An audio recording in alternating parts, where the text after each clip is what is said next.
mengejar masa depan. Kita dulu penggerak satu jiwa,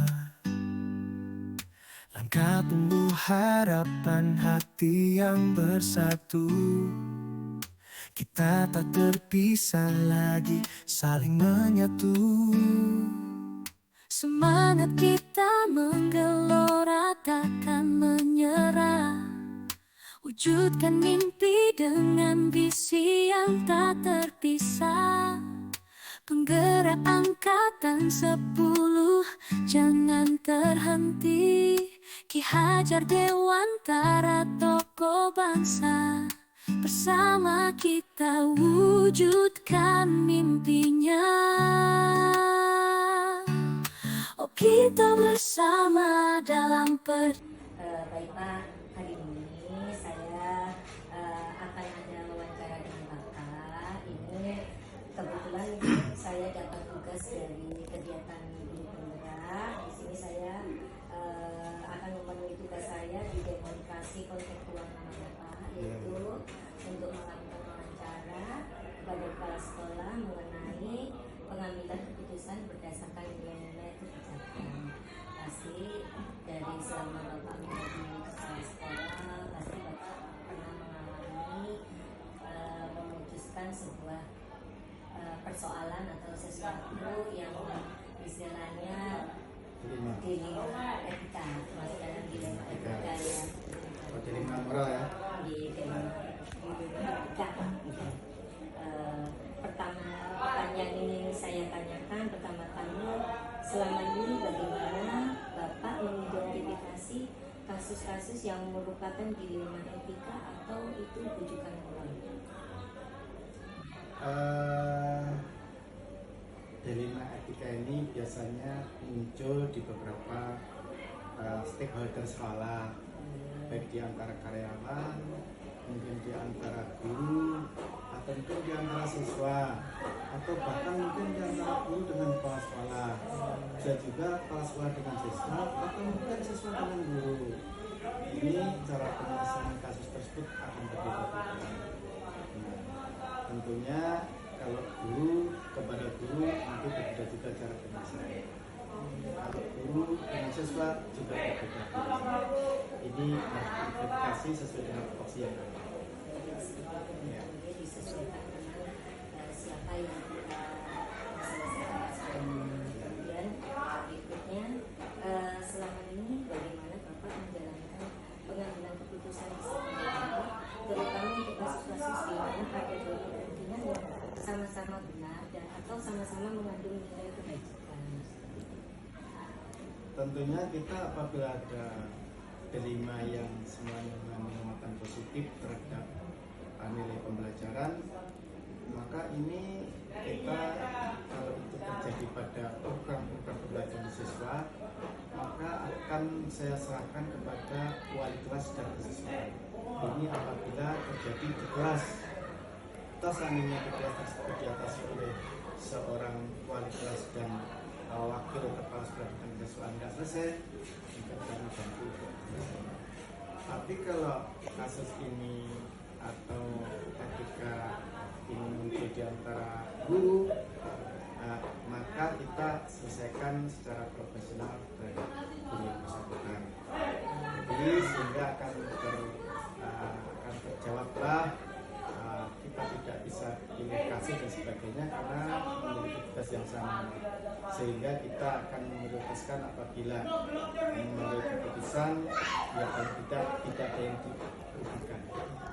Kemudian ada langkah-langkah atau prosedur yang khusus Bapak lakukan selama ini, langkah-langkah prosedur yang Bapak terapkan selama ini dalam Susah tentu kami harus sharing lagi kepada teman-teman.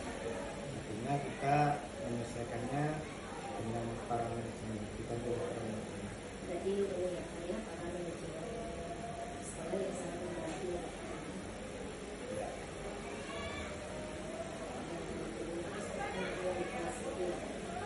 Kemudian ini untuk pertanyaan terakhir, dari semua hal yang telah kita bicarakan hari ini, pembelajaran pembelajaran yang dapat itu dari pengalaman Bapak selama mengalami permasalahan terus dalam pengambilan keputusan itu Kapan saya pertanyaan? pembelajaran yang Bapak dapatkan gitu dari persoalan-persoalan di dalam kita yang Bapak tadi itu apa yang paling ibaratnya menjadi pembelajaran buat Bapak, pengalaman yang paling Jadi dengan adanya munculnya permasalahan di setiap keluarga, yaitu keluarga SMA atau keluarga besar, itu tidak mungkin semua satuan pendidikan tidak memiliki permasalahan pasti. Dengan adanya permasalahan muncul dan kita memiliki cara untuk menyelesaikannya, maka itulah pembelajaran kita. Dan seperti ada kasus dan lain-lain itu kasus yang sama kita sudah memiliki pengalaman yang kita lakukan. Jadi pembelajarannya adalah dari kasus menuju ke pembelajaran. Ada kasus lagi menuju ke pembelajaran. Ini sebuah nilai pembelajaran. itu yang bisa dari ini saya terima kasih sekali Bapak sudah meluangkan waktu Bapak untuk menjelaskan apa yang saya sampaikan, dan ini jadi menjadi motivasi saya bagaimana saya harus memutuskan sesuatu, nantinya harus melalui hal-hal yang seperti itu. Mungkin itu Pak, terima kasih banyak atas waktunya. Waktu bergerak mengejar masa depan, kita dulu penggerak satu jiwa, langkah penuh harapan. Baik, alhamdulillah. Ibu Ani gimana juga kabarnya? Alhamdulillah baik Bun. Mohon maaf ya Bunda, hari ini saya mau mewawancarai Bunda karena saya ada tugas dari kegiatan guru penggerak, yaitu untuk mewawancarai kepala sekolah mengenai pengambilan keputusan berdasarkan nilai-nilai kebajikan. Ini mungkin sudah pernah Bunda lalui pasti kan. Mungkin Bunda pernah juga membuat keputusan yang mengandung dilema etika, di mana keputusan itu yang sama-sama benar. Jadi Bunda kadang mungkin ada kebingungan di situ gitu. Nah, ini ada beberapa pertanyaan yang akan saya tanyakan ke Bunda. Gimana? Bunda sudah siap saya tanya? Siap, terima kasih atas kepercayaannya untuk mewawancarai saya. Makasih banyak Bunda. Saya mulai nggih. Pertanyaan pertama, selama ini bagaimana Ibu dapat mengidentifikasi kasus-kasus yang merupakan dilema etika ataukah bujukan moral? Bagaimana? Baik, Bu Ani, terima kasih pertanyaannya. Memang menjadi pemimpin itu pasti akan dihadapkan dengan berbagai permasalahan ya, yang kadang-kadang sulit untuk kita ambil keputusan. Tapi kita harus tetap mengambil keputusan itu dengan cepat dan tepat supaya semuanya bisa selesai. Nah, meskipun begitu, kita tidak bisa langsung memutuskan segala sesuatu itu tanpa mengidentifikasi masalah-masalah dan berbeda dari masukan-masukan dari berbagai pihak. Oleh karena itu, untuk mengambil keputusan itu, pertama yang harus kita lakukan adalah kita meminta pendapat dari berbagai pihak terlebih dahulu, kemudian nanti kita identifikasi dan kita ambil keputusan dari situ. Yang keputusan itu sifatnya untuk kemaslahatan bersama. Kurang lebihnya begitu. Iya Bu. Kemudian selama ini bagaimana Ibu menjalankan pengambilan keputusan di sekolah Ibu, terutama untuk kasus-kasus di mana ada dua kepentingan yang sama-sama benar Bu, sama-sama mengandung nilai kebajikan seperti itu. Iya. Jadi kita mengambil keputusan itu yang pertama adalah kita meminta masukan, pendapat dari berbagai pihak, terutama dari wakil-wakil kepala sekolah dan kemudian dari pihak-pihak yang terkait. Nah, setelah ada masukan, saran, kita ambil keputusan, dan baru kita setelah ada saran-saran itu tadi, masukan itu tadi, baru kita mengambil keputusan tersebut nih Bun. Oh seperti itu nggih. Kemudian Bun, ada nggak Bun langkah-langkah khusus atau prosedur seperti apa yang biasanya Ibu lakukan selama ini gitu? Dalam mengambil keputusan ini ada nggak langkah-langkah khusus atau prosedur yang memang Bunda untuk Bunda memutuskan ini yang biasanya Bunda lakukan gitu loh, melalui prosedur-prosedur tertentu atau tidak gitu? untuk untuk langkah-langkah itu pasti ada Bu Ani. Iya. Ya, artinya kita memutuskan sesuatu itu tidak ujuk-ujuk. Nah, yang pertama adalah kita kaji dulu kasusnya, kita kaji, kita pahami, kita selidiki supaya kita itu memutuskan sesuatu itu tidak secara tiba-tiba. Nah, jadi dari hasil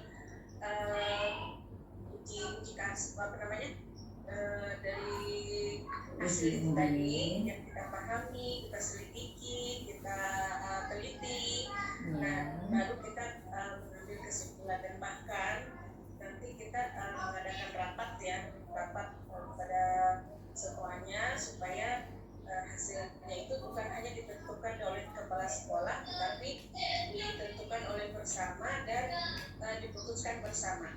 Oh, jadi seperti itu nih Bun ya. Kemudian Bun, hal-hal apa saja Bun selama ini yang Bunda atau Ibu anggap efektif dalam pengambilan keputusan pada kasus-kasus dilema etika? Hal-hal apa yang menurut Bunda itu yang paling efektif dalam pengambilan keputusan pada kasus-kasus dilema etika yang pernah Bunda alami seperti itu? Ya, hal-hal yang kita anggap efektif apabila apa yang diinginkan atau apa oleh guru-guru atau yang disepakati oleh semuanya, maka itu yang kita ambil, jalan yang harus kita ambil. Siap.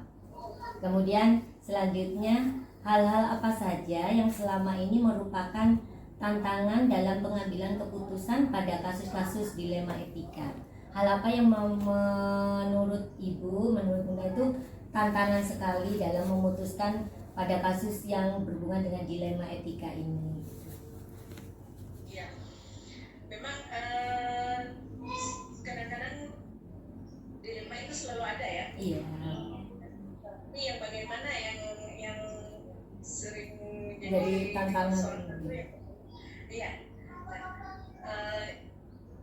Itu yang menjadi tantangannya itu adalah yang bersifat personal gitu ya. Iya. Nah, apabila sebagai kepala sekolah ini, kita sebagai kepala sekolah itu dihadapkan dengan mayoritas keinginan guru yang berbeda dengan harapan atau keinginan dari kita.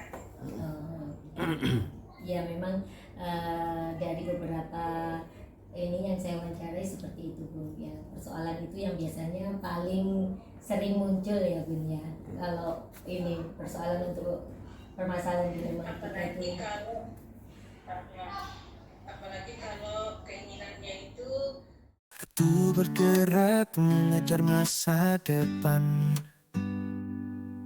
Kita dulu penggerak satu jiwa, langkah penuh harapan, hati yang bersatu. Kita tak terpisah lagi, saling menyatu. Semangat kita menggelora, takkan menyerah.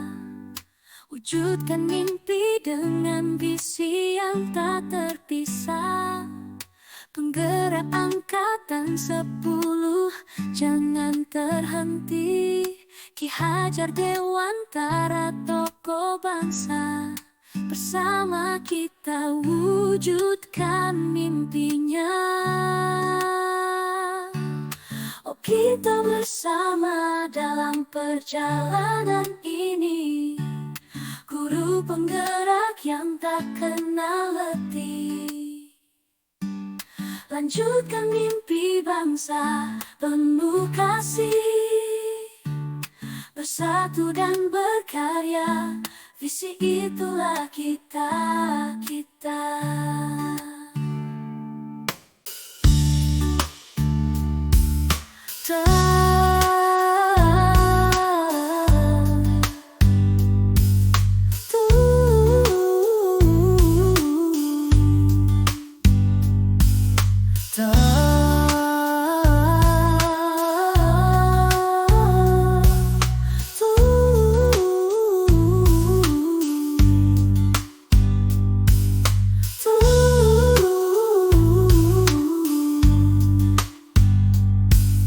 Semangat kita menggelora, takkan menyerah. Tuh bergerak mengejar masa depan. Kita dulu penggerak satu jiwa. Langkah penuh harapan, hati yang bersatu. Kita tak terpisah lagi, saling menyatu. Semangat kita menggelora,